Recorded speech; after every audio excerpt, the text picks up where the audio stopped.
Salut tout le monde, j'espère que vous allez bien. Petite chronique sur le courtage hypothécaire aujourd'hui dans un garage. C'est même pas fait par l'intelligence artificielle. On va parler finance dans un, dans un garage.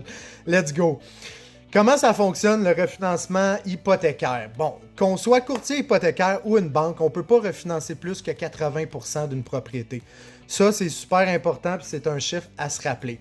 À moins qu'on fasse un rachat de part, mais là, c'est pas le but de la vidéo. Donc, qu'on soit courtier hypothécaire ou une banque, je ne peux pas te refinancer plus que 80% de ta propriété. Là, on parle de la valeur marchande, pas de l'évaluation municipale. Je vais te donner un exemple. Si, par exemple, ta propriété vaut 400 000, valeur marchande, on va faire fois 80%, ce qui donne 320 000. Ça veut dire que tu ne peux pas avoir une hypothèque plus grande que 320 000 sur ta propriété. Donc, si par exemple, tu as acheté ta propriété v'là un an et que tu as mis 5% de mise de fonds avec la SCHL, bien clairement qu'en un an, il n'y a pas assez d'équité qui s'est dégagée sur la propriété pour que je puisse te refinancer.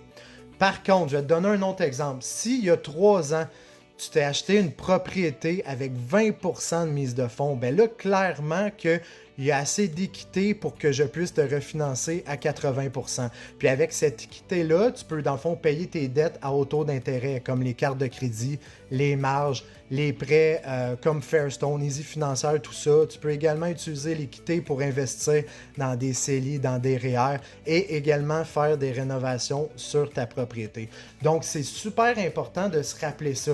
Il y a 3 affaires à se rappeler en tant que telles. C'est la valeur marchande de ta propriété, ça fait combien de temps que tu as acheté la propriété et la mise de fonds que tu as mis, c'est super important. À bientôt!